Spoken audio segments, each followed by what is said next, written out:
Conversations with the Citizen. I'm your host, Catherine, and I am here today with two very special guests. I'm here with Sharice Price and Quentin Brewington from the Greater Inglewood Toastmasters International Club. Welcome, both of you. Thank you Thank so you much for for having having us. us. Of course. So let's just dive right into it and tell me, what is Toastmasters? What are y'all doing in Inglewood? So generally, Toastmasters International is an international nonprofit that has over 290,000 members worldwide and about just under 15,000 attending clubs in over 122 countries. It was started in 1929 by a gentleman named Ralph Smedley, who's also an Illinois native. But the mission of Toastmasters in itself was to help develop people's ability to communicate as well as their ability to lead in organizations, communities, and in their households at large. Now, we can't argue that Inglewood is a great place for communication development as well as leadership development. So here we are today. Absolutely. And just to add to that, I am someone who grew up in Inglewood, as Quentin did as well. I still live in Inglewood, and as a business owner, I'm someone that's always looking to develop professionally. So when I heard about Toastmasters, I thought it was a great opportunity for me not only to join, but also to bring it to our community so that we can help other people develop their public speaking skills as well as their leadership development skills. Absolutely. And so I want to just get like as many details as possible about how this club operates in Inglewood. I'm curious if it has been tailored to serve any specific needs in the Inglewood community, what people are experiencing through this club specifically in Inglewood. I want to just really focus in on what we're doing here. Well, just to give you a little more background about our particular club, the Inglewood Toastmasters Club was founded in 2008 by a professor at Kennedy King College. It was originally designed to help students at Kennedy King develop public speaking skills. It transitioned from 2008 to us being rechartered in 2017 as the Greater Inglewood Toastmasters Club. And we wanted to not just have it as a institution, place where students can learn, we wanted to take it community-wide. So we rechartered March 2017. We presently operate at 7 District Police Station in the community room. And our mission is to help community residents tell their stories succinctly, right? We, like he mentioned, Greater Inglewood is a great community, but we also want to make sure that we are giving our residents, community leaders, the tools that they need to be able to lead better, and us as well as be able to, just develop that public speaking that they need to tell their story. And so when you charter a Toastmasters club in your community, I'm just curious if they give you kind of a defined way to operate, or do you get to work pretty freely under the Toastmasters umbrella? What's that like? Well, chartering a Toastmasters Club is similar to franchising a business opportunity. So if you bought a McDonald's, of course, there's certain structure that you have to operate within. Right. You can't just create and innovate because there's a whole brand and identity and an image to protect. So there's guidelines, but there's also manuals that's provided to newly chartered clubs for the overall club quality as well as the educational development of its members. So all you really need is, well, basically when you first charter a club, the district, which is District 103, will have the area director, which I am the current area director of 6 clubs throughout the south side of Chicago, and I would assign a mentor to that club to work through the first year of getting everything oiled and operating smoothly. Yeah. So we do have manuals that we work from. It is something that is definitely, you have to follow the rules, but it's also fluid enough to allow us to develop our uniqueness as a club. Yes. And so, Quentin, you said that you are the area director. So does that make you, Sharice, the Inglewood mentor? I am actually the president of the Okay. Greater Inglewood Toastmasters Club.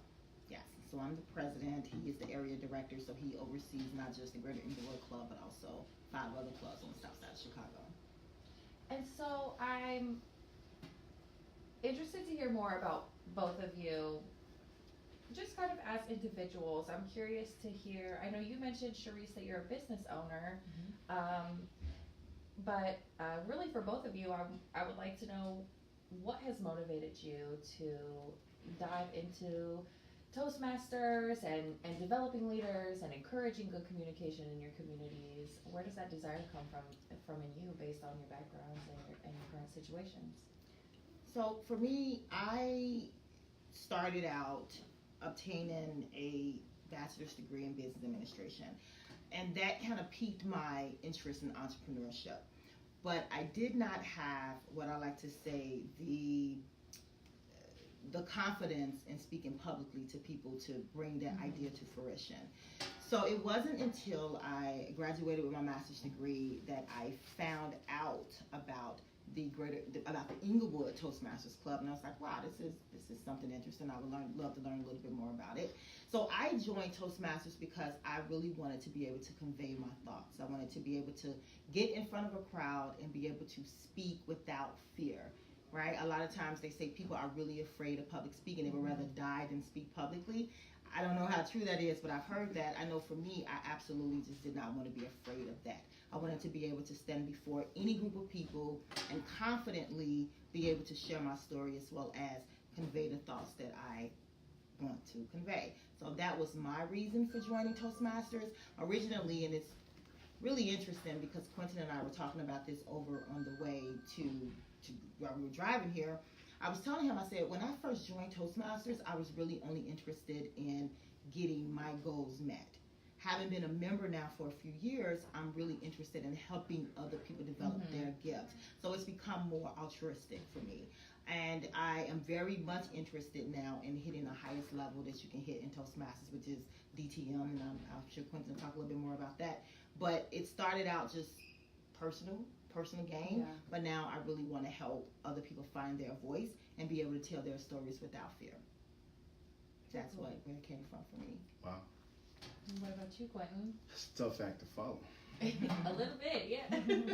Well, for me, I mean, I also have a bachelor's degree in business and some master's education. I actually decided not to get a degree because I just didn't feel like it fit my career path. But me, I got bit by the public service or the public speaking bug and things like that when I was a teenager. You know, I was a coach as well as an ambassador for the Special Olympics downstate in Southern Illinois in 1997. But then I also was a Goodwill ambassador in South America when I was in the Navy. So one of the things that really turned me on or piqued my interest about public speaking is that when you operate under a certain level of credibility, it precedes you. So before you even get to where you are, people already have a perception of the quality of the individual or what you stand to bring to the table.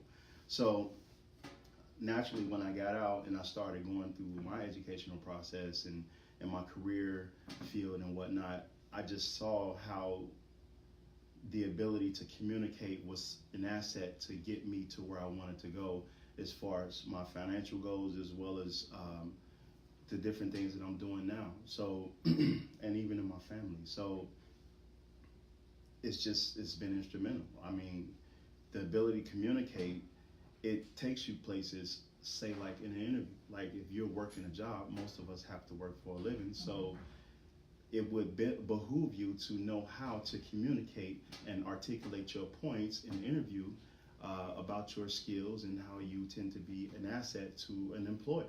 So that right there has definitely kept me on track. And then just for me to get where I want to be, eventually my end goal, I realize I have to help other people get what they want. So that's why I'm being a service to my community, because I know how that creates a butterfly effect to people within the community that my kids are a part of. So you definitely want to kind of add value in that regard. So here I am. And you said that you oversee, I think you said Six clubs, including my own.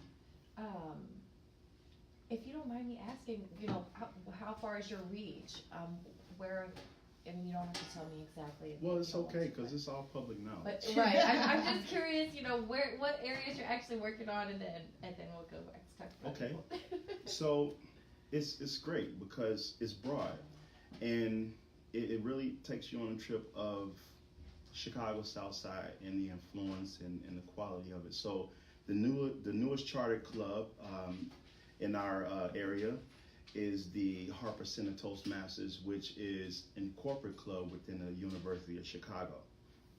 I was actually at the Bold Literary Talkers Toastmasters Club Monday night hosting a speech contest, and they are in Hyde Park, as well as the Renaissance Toastmasters, which meets in Hyde Park as well, right off Harper Avenue at the, I forget the name of the church. But then we have the Toastmasters Club on the south side, in the South Shore area, that meet in Trinity Hospital. Then we have,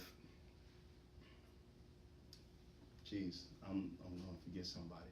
You have the one in Bronzeville and then Greater Inglewood Toastmasters. There you Club. go. So we go from all the way to Bronzeville, Hyde Park.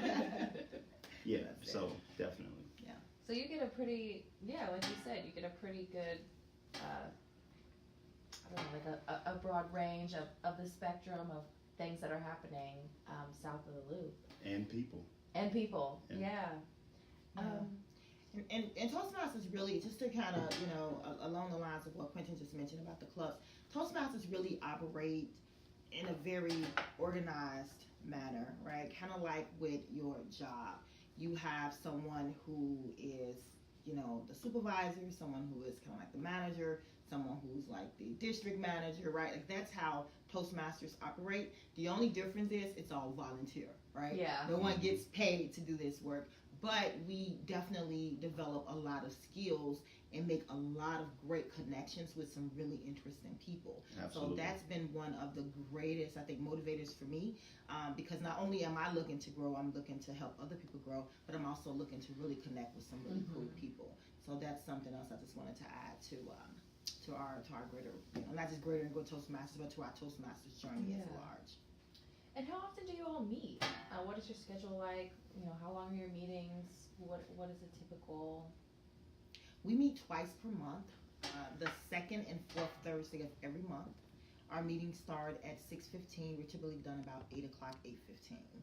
And in those meetings, we do speeches, right? Like people get up and they give a speech. And it's in an environment where you have people that are encouraging you, right? Because again, we hear a lot of times that people are afraid to speak in public. So we're just like, okay, you know what? We're just going to jump out and we're just going to do it.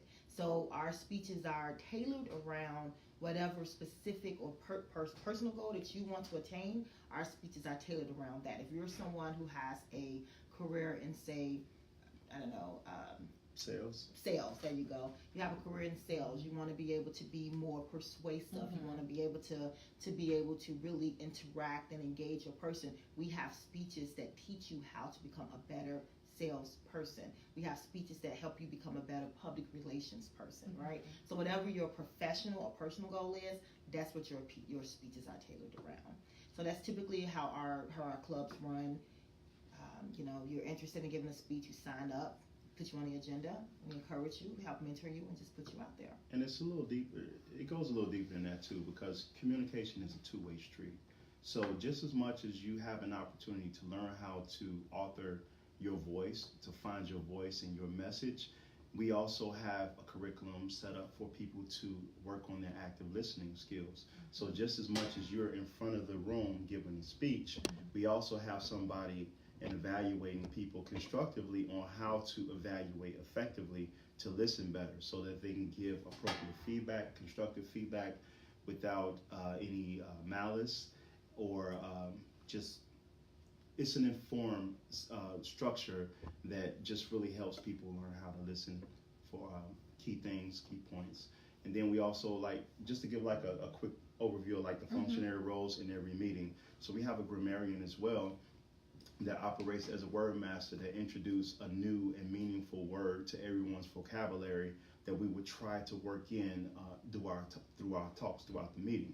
But we also have somebody that counts the ahs and the ums and the filler words that we typically use in our daily conversation. Ooh, I would not want somebody counting those. But it's all fun. It's an exercise. It's all mental exercises to make you sharper and stronger and more conscious in how you speak and communicate with other people. But then we also have a timer. So a very important component of speaking is speaking concisely and not running on or belaboring a point. So we have all these different elements succinctly operating throughout the entire meeting, and it's all meat and potatoes for your personal development. And what's really cool about the timer is a lot of times, like I know I've been in church and I've had, just say politicians come in to give a talk and they say you have 2 minutes to speak. They always go over their time. Toastmasters, we teach that if you have a certain amount of time that you have to speak within that time. And so the purpose of the timer is to keep you on track. If someone says, Catherine, you got 3 minutes. You got 3 minutes to speak. We want you to hit those points, those key points within 3 minutes. And so when you give your first speech, it can be a little intimidating. I remember giving my first speech, and I was very intimidated. I have all these eyes looking at me, and I see people writing down and all of that great stuff. But it definitely helped me to be a better presenter and to be able to just be conscious of I got to hit these points, key points, so that I don't lose people's attention. So it's really cool to have all of those aspects in our meetings. Yes. I keep thinking about all of my friends that dropped their public speaking classes in college. They probably would have done a little bit better if it would have been Toastmasters and stuff. Yeah, we definitely try to make it fun and interactive. Instead of just cut and dry public speaking. Yeah. So I do want to get back to talking about Inglewood. I'm curious to hear from both of you, which I know we've already touched on this quite a bit, but I want to ask you both directly. What kind of an impact is this going to make, or are you hoping to make, on the Inglewood community by offering this opportunity? Well, I'll say, you heard Sharice talk about how she still lives in the Inglewood community. I live right outside the Inglewood community. But I was actually, when I first came to Toastmasters, I was a part of a different club. And one of my mentors was actually telling me what he was planning to do, to come to this community and try to build something special. So I was like, man, I'm from Inglewood, and I want to follow your lead on that. So I opted to transfer membership so I could be a part of it. I mean, at the beginning, it was probably maybe 3 or 4 of us in the meeting every couple of weeks, and it's like, okay, well, we just have to do what we need to do to be here when people are ready. So one of the statistics that stood out to me is that, like, the average adjusted gross income in Inglewood is like $20-something thousand. And it's like, man, that's below the poverty lines for most people. So how can I be a part of creating something, either from encouraging or helping entrepreneurs learn how to sell their ideas, or helping people that want to be employed sell their self? So that's one of the ways that we can definitely be a part of it for a change, because for me, it really helped me financially to go from, well, just to make more so I can like properly do things, because I mean, when you have children, I have kids, and healthcare is always a big thing for me. Saving for their education so they don't have to do loans is a big thing for me. So a lot of those different aspects begins with how you are perceived to other people, in which you have to be employed by. So that's one of the ways that we tell people when they come in off the street. I say, hey, look, man, this is your experience. However you want to, whatever you want to focus on, whether it's money, spiritual, or just educational growth, to be more of an asset to somebody in the community, well, we're going to focus on that. So just being there to meet people where they are, to help them get to where they want to go. And our impact, like he mentioned, we started out with 3-4 members. we have grown to a little over 20 members, and we're definitely looking to continue to grow. I think our impact has been, I would hope that our legacy would be a club that invites all of Inglewood to come in and be mentored and help you to attain your personal goals. But I do know of one person in particular that is a member of our club, and she is an Inglewood resident, and she's mentioned to us that, you know, what she's learned here has helped her. You know, she just became one of the youngest executive directors of a nonprofit in Inglewood. Mm-hmm. And she said that she's only 28 years old. And she said that the work that she's been doing in Greater Inglewood Toastmasters the past 2 years definitely have prepared her and helped her to get to that level. So she's an Inglewood resident, a millennial. She's someone who's a professional, and she's someone who is totally committed to our club. And so we were able to help her reach her professional goals. And so we will hope that our legacy would be that, to help residents just be in a better position to tell their stories, to be able to lead their families, to lead their organizations, to lead themselves, just to be overall better as a professional and personal development. That is what I would hope our legacy will be. And just remember that butterfly effect, because again, now she's in a position of mentoring newer members as well. So it's a good begets good situation that eventually grows the community from within. So the last thing I want to talk to you both about is kind of indirectly Toastmasters. I just want to talk about Inglewood as a whole. Yeah. From my perspective, I see so much momentum in the community. Mm-hmm. I feel like every week, if not every day, I'm getting emails and phone calls about people that are getting active in Inglewood and the greater Inglewood area. I don't live in Inglewood. You both do. I just want to ask you, what's the experience like there? What's the energy like? What is your perspective of the way that the community is growing or changing or not? I'm just curious, how you feel and what you see. Can I start this? Go for it. So look, I just want to briefly introduce this idea that got me excited, but she's going to expound on it more because she was part of developing it. So the Greater Inglewood Toastmasters were invited to help entrepreneurs sell their idea to a group of investors to build businesses recently. And we came in.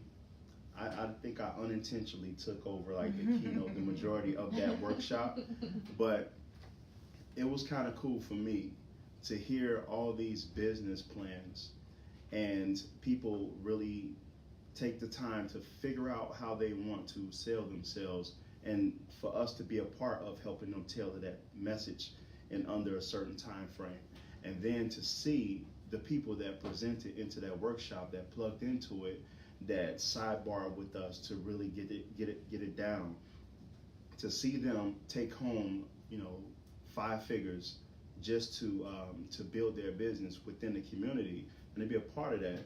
I mean, I felt pretty good. I mean, that's a moment when you feel like you've starting to see a seed grow that you planted. Mm-hmm. So, but again, she can speak more to it, because I think without her leadership, we wouldn't even have the opportunity to do it. Yeah, so just to I'll touch on that in a second, but in Greater Inglewood, we have something called the Inglewood Quality of Life Plan. I don't know if you guys have heard of that.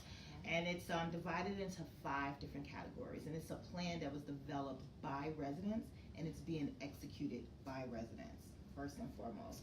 So it's divided into 5 areas, which is education, jobs and economic development, public safety, health and wellness, and I know I'm forgetting one. Can't think of the other one. Public safety. I didn't say public safety. Public safety. There's 5.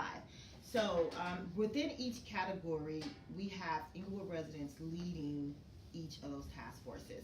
The one that I was a part of leading was jobs and economic development, because I am someone who's very interested in promoting economic development.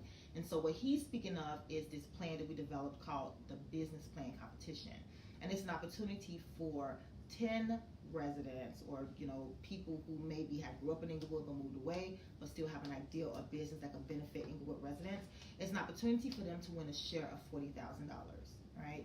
And so they got to the point where they had to speak within a 3 to 5 minute pitch. They had to pitch their idea to these investors, and they had to do it within 3 to 5 minutes. And so I brought in Inglewood Toastmasters to teach them to do that, to teach them to be impactful, right? Because you have 5 investors sitting in front of you. You want to pitch your idea, and you can use this $10,000 that you're going to get as a business owner, right? Or this $5,000, $3,000, whatever, however it was divided up. And so we were able to teach them to do that, and we had a few people, Inglewood business owners, walk away with, two of them won $10,000, another one won $3,000, another one won $5,000. These are all residents. And so being able to be a part of that was absolutely amazing. So that's another impact that I didn't even think to mention that Greater Inglewood Toastmasters I definitely had on the community. But the just to kind of answer your question, I think that the synergy in Inglewood is one of optimism. We are, very excited to be part of a community that for, a long time I think have gotten written off as a negative, but we are trying to retell our story and create another narrative, and we're just very optimistic about our future, and that's why you see so many residents getting involved with the work of Inglewood now and rebuilding that narrative. Yeah, well, it's definitely working for everybody.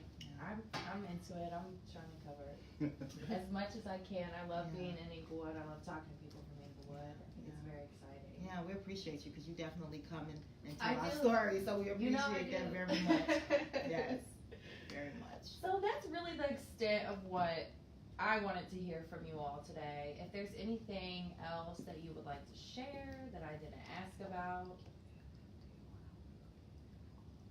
Oh, like perhaps how people could get involved. Yes. Well, our next meeting is actually tomorrow at 6:15. We meet at 1438 West 63rd Street. So if someone is interested in stopping by, please stop by. And then we also have a website that Quentin designed, a beautiful website. You want to tell me the name of the website? The website address is Greater Inglewood Toastmasters with an S, clubs with an S.org. greateringlewood.toastmastersclubs.org. And you can also find us on Facebook, Greater Inglewood Toastmasters Club, and all that information will be listed on our site. Perfect. Well, once again, thank you both for coming in today. Quentin and Cherise, I'm very excited to have learned more about Toastmasters. I'm sure everybody else is as well. Thank you. Thank you so much for having us. Very much appreciate it. Of course, yeah. And thank you everybody for listening. I'm your host, Catherine. This is Conversations with a Citizen, and we'll be back next week.